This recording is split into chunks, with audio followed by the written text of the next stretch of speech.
Ne duam ky regjim të ndalojë së funksionuari dhe të ndërtohet një regjim demokratik ku të ketë interesat e kësaj shumice, interesat publike të dalin mbi interesat e individëve të caktuar. Përshëndes. Përshëndetje. Jam nga kanali Pisk në YouTube. Keni qenë që nga dita e parë te drejtoria e policisë, nuk e di për Zvërnecin, atje asus kam qenë se kam pas mundësi. Dikur e kam vizituar, po jo në ditën e protestës. Më thuaj pak për simbolikën, si është këtë protestë, çfarë po ndodh, domethënë se këto ditë e fundit që nga dje, ndoshta edhe para 2 ditësh kanë tentuar ta bëjnë pistë, të thonë që ka manipulime, jo influenca të tjera, nuk po zgjaten për bërë gjithë narrativën. Ju keni shumë qartë se merreni vazhdimisht me median.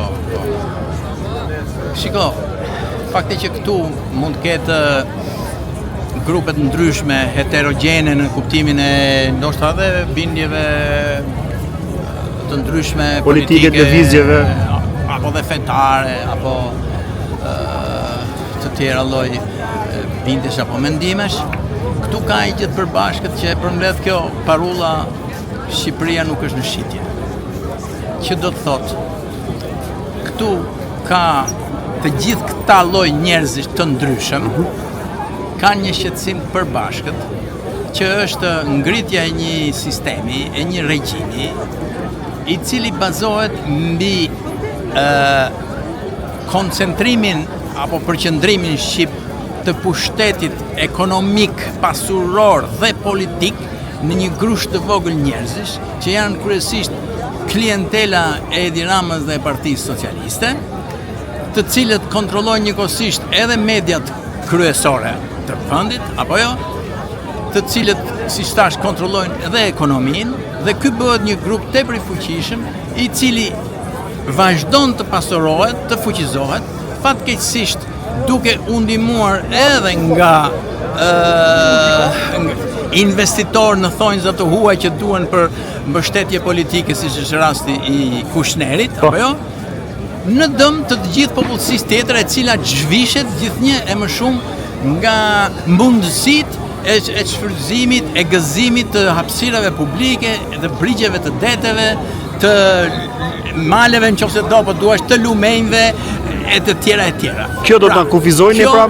Kjo në thelb i bashkon të gjithë. Ne duam të ky regjim të ndalojë së funksionuari dhe të ndërtohet një regjim demokratik ku të ketë interesat e kësaj shumice, interesat publike të dalin mbi interesat e individëve të caktuar. Ky është thelbi. Kjo është ajo arsye pse duhet protestojmë. Pra dhe shumë arsye tjera. Po a e shihni që po bëhet pis kjo protestë, çfarë po thonë domethënë? Pa dyshim, një nga mjetet e më të fuqishme dhe efikase, do të thoja, që përdor pushteti është ajo e famshmja përça dhe sundo. A ka mundësi ta copëzojmë këtë në ca musliman pa Kur'an që janë aty, siç e tha Rama, antizionist andej që kanë hallin e e Izraelit, ca partizantë një partie ose një tjetër që janë miqtë e vjetër ose të rinj, etj. Dhe largimi nga çështja në thelb. Çështja në thelb është kjo.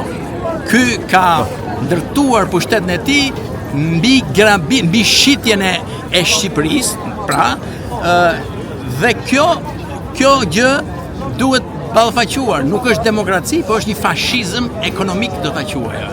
Dhe ky fashizëm ekonomik duhet rrëzuar në mënyrë ose në mënyrë tjetër. Kjo protestë është për këtë. Po. Tani për ta mbyll, meqense ka edhe element siç thatë ju, nga këto të tjerë, domethënë që janë përfshirë.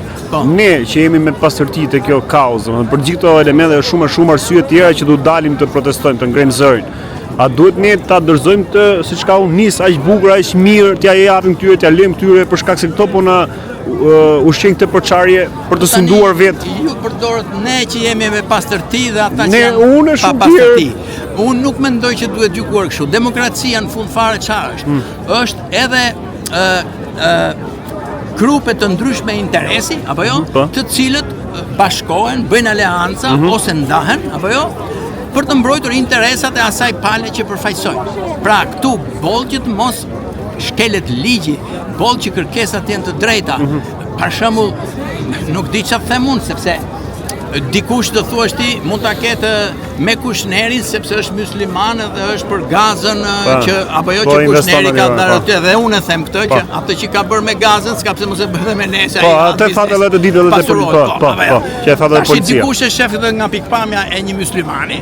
Unë nuk e shoh nga pikpamja e muslimani. Pikpamje tjetër po ndani. Shkojmë në këtë interes me këtë dhe këto grupe interesi janë të mirëpritur sa kohë që respektojnë dhe të tjerët, nuk kërkojnë të vënë ata dominimin e tyre dhe pastaj në fund fare e vendosin zgjedhjet në demokraci se kush ka më shumë mbështetje. Zotë Lubonja, të falenderoj shumë për qëndrimin dhe mendimin tënd. Faleminderit.